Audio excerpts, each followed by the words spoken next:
Oh my God, I'm so glad I was picked. Hi, volunteers. Hi. Thank you so much for coming out. I know that the weather is miserable, so I especially appreciate that you're coming out tonight. We also especially appreciate that you're coming to volunteer for Biztown. Dr. Monroe, who's the former assistant superintendent of Manalapan, was able to bring this trip to our sixth graders last year. It was the first year that we had taken part in this. And it really does create an amazing experience simulation for your children. We found that we were missing a big part of the standards, and that was really focusing on financial literacy. And so what this does, that it incorporates a lot of financial literacy that's every day for students. And it teaches them the different roles that are important in being a part of a community. So we had a lot of students who came home that were like, I didn't know it was so much work. Oh my God, I had roadblocks where I couldn't get to this location and I couldn't get to the bank because the bank was closed. I said, welcome to real life. Like, these are the things that your parents are thinking of. So this is Angela Celeste. She is in charge of the program. So she's gonna be the one she's our point person who trains our teachers, who trains our volunteers, and who gets everything set up. So she brings the magic. I'm gonna turn it over to her. And again, I cannot say thank you enough. In order for it to work, we need 18 volunteers a day. So thank you so much for volunteering. We really appreciate it. Yeah, great. All right, good evening. My name is Angela Celeste. I'm the manager of Biztown. Thank you guys for making it here tonight. We really appreciate it. I'm going to try to make this as quick and painless as possible.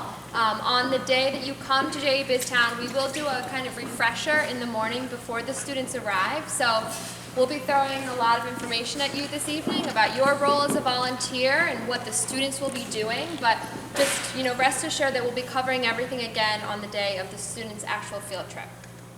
So, just to give you a little bit of background about Biztown, in 2014 we received a $1 million grant from the MetLife Foundation to create, own, operate Biztown and bring it to the students of New Jersey at no cost to their schools or their families. So we're one of 29 Biztowns in the country, and we're one of 3 who are able to provide it at no cost. You'll notice a lot of our storefronts that the students are working in on site are sponsored, and that helps underwrite the student participation and all the materials that go to our educators and our students. So this year, we're really, really pleased we'll be reaching over 6,000 kids. So, and 600 of them will be coming from Pine Brook, so it's really exciting. So, today we're going to cover your role as a volunteer, kind of what to expect on the field trip day, what the students will be doing, and how you'll be interacting with them, and just kind of the flow of the field trip from start to finish. So, your students, your children, will be completing 12 lessons in the classroom prior to their field trip, and they'll have one lesson that takes place in the classroom after their field trip called their debrief. The students kick off with financial literacy, so they'll learn the difference between a credit union and a bank. They'll learn how to deposit a paycheck at a bank. They'll learn how to complete a check register. They will then kind of move into community and the economy. A big part of Biztown and the whole program is the idea of citizenship and the rights and responsibilities as a citizen in your community and what you can bring to others. They actually will have jobs on site. Each student will have a job role that they will perform throughout the day. They interview and apply for those jobs in the classroom with their teachers. They will do peer-to-peer interviews together to apply for their jobs, and ultimately it's the teachers who decide, which student would be best for each role. So the students are doing a lot of work in preparation for their day, and the day is organized chaos, and it's a lot of fun, but there is a lot of work that goes into it prior. So your role, you will each be assigned to a storefront. We have 14. We request 18 volunteers per day because there are a number of storefronts that are busier than others, our banks, our cafe, our newsroom, city hall. So you might be by yourself or you might be buddied up in a storefront. You'll have 4 to 10 students depending on the day. You will not be in the same business as your son or daughter. That is just a blanket rule. We will try to put you in a business close by, and the kids are walking around all day, so you'll be able to see them and interact with them. But the group that you will be helping facilitate throughout the day, your child will not be in that group. So, each, Wait a minute. yeah. Wait a minute now. Yeah. Do you have a question? No. Okay. So this is the schedule, and we'll kind of walk through this a bit more. The students are set to arrive at 9:30 and dismiss at 2. They will come in, and after we welcome them, they'll head into their businesses for business startup. We'll then have our opening town meeting led by our student mayor. Each day there will be one student mayor in City Hall. Then we will have our work rotations. The students have two kind of main roles in their field trip. They're an employee of their business, but they're also a citizen of Biztown. So there will be time throughout the day where they are set to be working through their job tasks, and then there are times when they will have their break. Go to the bank, deposit their paycheck, go to our health center, have their health assessment done, go vote at City Hall, go buy a snack at Chick-fil-A. Lots of things for them to do. Just like real life. Just like real life. They have lots to do. They will have lunchtime after each student has a chance to go on break, and then they'll do it one more time after a staff meeting. So in the middle of the day, our CEOs will bring everyone together. They'll have a staff meeting. You'll just be helping facilitate that, and we'll talk a bit more about that in a second.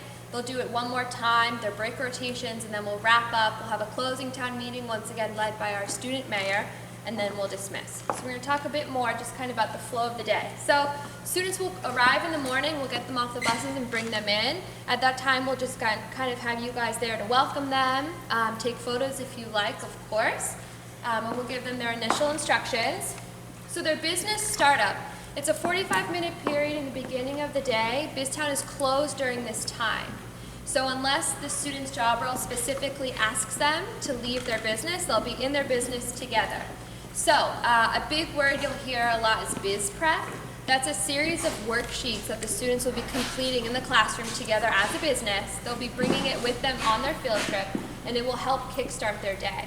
So our CFOs will be entering all of our employees in the computer to print their paychecks. That's a big responsibility, and they'll be busy all day. Our CEOs will be working on their speeches. A number of our storefronts will have retail items that they'll be selling, and it's the students' responsibility to price all of the items. So you'll just kind of be helping facilitate all of that. Each student will have a green binder that will outline their job responsibilities for the day. During this time, they'll be expected to read it from start to finish. You will have students who will look at you and say, what do I do now? What do I do now? What do I do next throughout the day? Our rule of thumb as staff, and what we encourage you to do as volunteers, is say, okay, show me in your binder what the last thing you read is. Now read me the next step. And usually by then they're like, oh, okay, I got this. You know, they just kind of need a bit of encouragement and for you to kind of help push them in the right direction. So this is just kind of an example of what the biz prep will look like. The business cost sheet, each business will be applying for a loan. So they'll be calculating the salaries and then all the operating costs. The highest paid position in Biztown is our mayor and our CEOs. They make $9 per pay period, and there's 2 pay periods. Our CFOs make $8.50. Everyone else makes $8. They do learn in the classroom about taxes, and we do tax them 2% on their paychecks. It's automatically deducted, and they've come to terms with it by the time they reach Biztown. And that's, they get what they get, and they don't get upset. So checkbook. So the students will be bringing with them a JA Biztown checkbook. The teachers will have prepared these in the classroom ahead of time, but this is what it looks like. Each student will be assigned an account number that is related to their job title, and in their checkbook, they have all of their deposit tickets. So for each of their paychecks, they'll have to complete a deposit ticket. So during this business startup time, it's just a time to check in and make sure if a student left their checkbook on the bus, we get them a new one. You know, if they were absent, they fill it in, not a big deal. They'll also have their personal checks. And inside here as well, they have, possibly, their check register. So all of the students' transactions are kept up with in real time in our computers. So let's say our Walmart CEO takes their paycheck on their bank, they go to Investors Bank, they deposit it, they now have about $8 in their checking account, and they can go purchase something at Chick-fil-A or go buy a shout out at the radio, go to Quest Diagnostics and buy some hand sanitizer, whatever they like. When they go to a storefront, the sales manager or customer service representative will ask them for their account number in their computer. They'll put it in, make sure that correct person is standing in front of them. Okay, Tim, this is your account number, great. You're gonna buy this, it costs $2. They'll enter it into their computer, and then they have a button that says verify funds. So they have to click that button and make sure Tim has enough money in their account to purchase whatever he'd like to purchase. Now, If Tim forgot to deposit his paycheck or perhaps spent all of his money, the sales representative will get a big kind of notification that says insufficient funds. And that's a vocabulary word that they do cover in class. They know what this means. So it's a great life lesson for some of our students. Most of the time, if they have insufficient funds, that means they forgot to deposit their paycheck, something that we can easily fix. But they can get $2 cash back. Chick-fil-A, and this is something we will cover with the students, you don't have to remember this, but they can get $2 cash back with each of their paychecks. Chick-fil-A is a cash-only business. They can purchase bags of chips and water bottles there, so we'll be talking with them about that. This is just an example of what their deposit ticket will look like. They'll come with a deposit ticket completed. In the classroom, they will complete their first one, and they'll complete their second one on site in their staff meeting. So each student will also have a check written out in their checkbook for $1.50 to open up a savings account. They are required to deposit $1.50 into a savings account, and they're not allowed to touch that money throughout the day, just to kind of, again, remind them of the importance of having a savings. And this is just an example of what their check register should look like when they come. So, the students are reading through all their job responsibilities.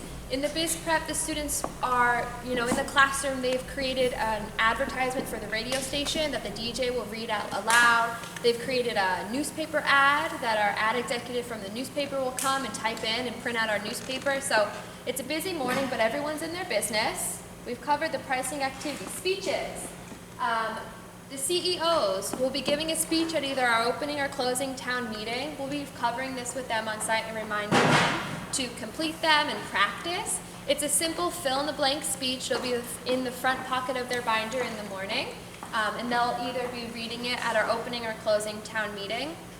We will encourage them to practice reading it with you after they've kind of filled it in so that when they're up speaking in front of everyone, they're really comfortable and confident with everything. And of course, our CFOs are printing our paychecks.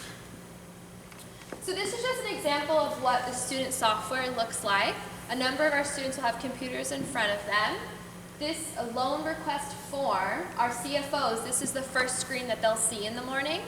They'll have to enter their loan amount before they can move on. And this is exactly what their binder looks like. It's very straightforward for them.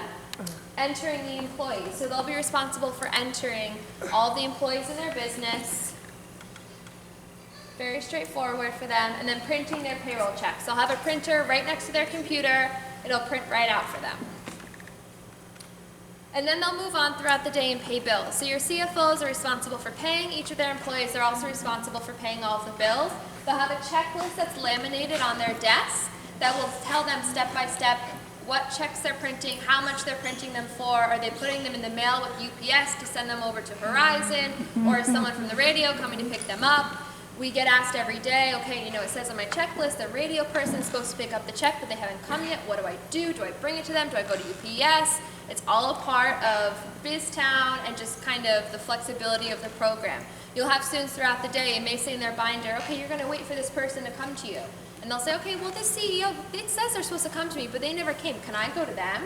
Yeah, sure. Why not? It's real life. We're as close to it as we can be, right? We want them to be thinking like that. So there's a lot of room for human error, but the students kind of rise to the occasion, which is really great. So after our business startup, we'll have our opening town meeting. We will swear in our student mayor, and they will lead the town, kind of hand over control. And a number of our CEOs will be giving speeches. And then we will go right into our break rotations.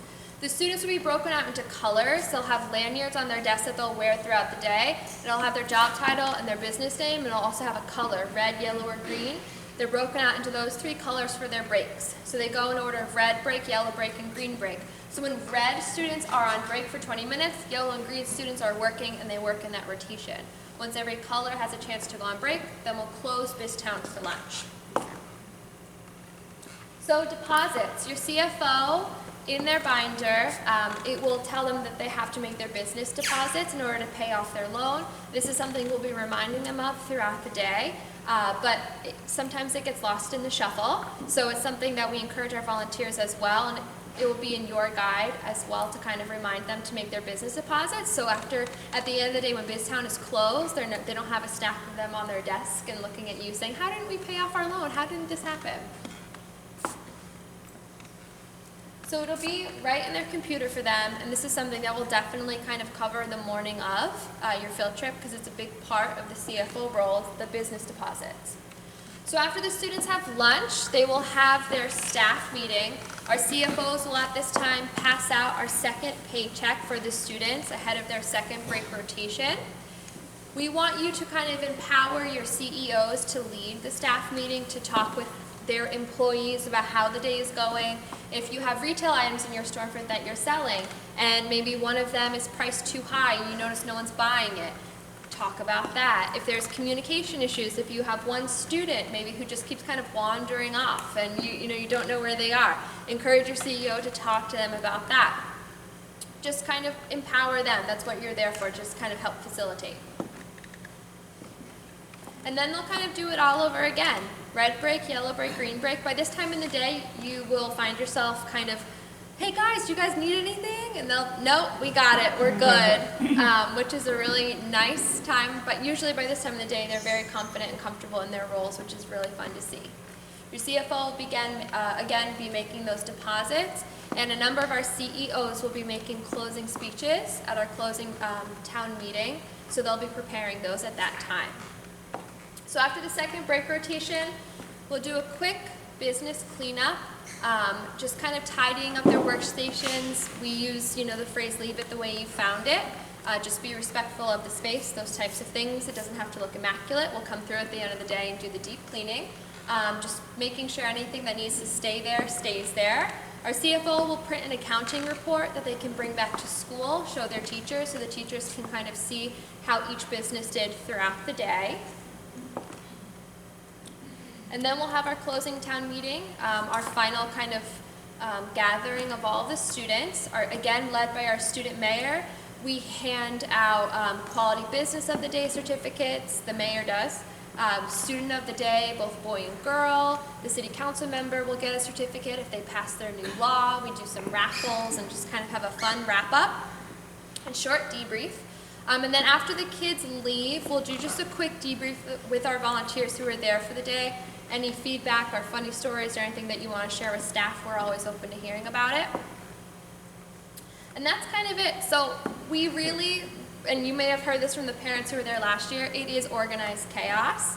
We guarantee it will be chaotic and busy when you have 100 students in a space all moving at the same time. It is high energy, high intensity all day, and it goes by so quickly, and it's really, really fun. So not everything that the students are asked to complete will get done, and that's okay. Everything at Biztown's a teachable moment. Not every business will pay off their loan. You might be thinking right now your son or daughter is kind of that type A from start to finish. They're going to want to get everything done, and they'll be disappointed if they're not. That's okay. It is 100% okay. There is no right way for Biztown to run. There is no pass or fail grade that they're receiving. They're not being graded on their business performance, their individual performance at all. It's all about the kids just having a really great time and taking all the things that they learned in the classroom with their teachers and applying them. At the end of the day, I know you were saying earlier the kids are like, oh, I'm so tired, I didn't know all this work goes into it. Something that we hear every single day is, I just didn't have enough time. I had to go to the bank. And I had to vote, and I had to wait in line at the bank. Do you know how long that line was? And every day we hear that, and we're like, yeah, I do know what that's like. Thanks for sharing. Yes, yes. So it is a really, really fun experience. So I think, that's kind of it for me. I tried to make that as quick and painless as possible. We will be doing, like I said, a refresher in the morning. You will be receiving a week out from the trip an email from me with our address, my contact info, just kind of the reminder of the field trip. Lunch is provided for volunteers. Students will bring a brown bag lunch, but we do have pizza and salad for volunteers. If there's something that you'd like to bring separately, we do have a refrigerator, if that's what you'd like to do. But then also, if you have any questions, feel free to reach out. Thank you. Lunch for volunteers is a nice lunch. Is what? It's a nice lunch. Oh, nice lunch. We get good pizza. The students dismiss typically around 2. So depending on the busing, I think. Yeah, we get them back here so they can go home on the buses as regularly scheduled. I mean, that's always our goal. As regularly scheduled. So we usually leave there about 2 o'clock. Where is it? Edison. The Raritan Center. So not too far. Yeah. That's something you can discuss with the school. Students go on buses and come home on buses. Yeah. Anyone else to say this? Okay. I have a question, but it's Yeah. probably for Probably her. About needing more volunteers. Is that still it? Yeah, I recorded tonight, so if you know somebody who really wanted to be able to be a volunteer but was hesitant because they weren't, I did record it, so you can still share. We do need 18, as you see, it's dependent upon volunteers. If we don't have enough, the teachers do volunteer, but then what that means is that we don't really have some of your teachers in the area just kind of saying, all right, let's make sure that we're moving along, which sometimes we need in an unstructured environment. So the more volunteers that we can get, the better. Should they call the secretary tomorrow morning? Absolutely. Yep. Okay. What time do we expect that? We have a 9:30 start time, right? So we usually get to you guys for about 9:45. 9:45. Then Then we'll we'll take the bus or we drive ourselves? you come ahead of time. In everything, parents drive themselves, students are district transportation. Okay. Okay? So we'll probably, I mean, since you guys did this on site, we'll probably have you guys arrive an hour before the kids, 8:45. That way everyone can get signed in, settled, and and then we'll have you guys in your storefronts, kind of getting familiar with everything before the kids come. Yep. Okay. Well, I'm here if you guys have any questions.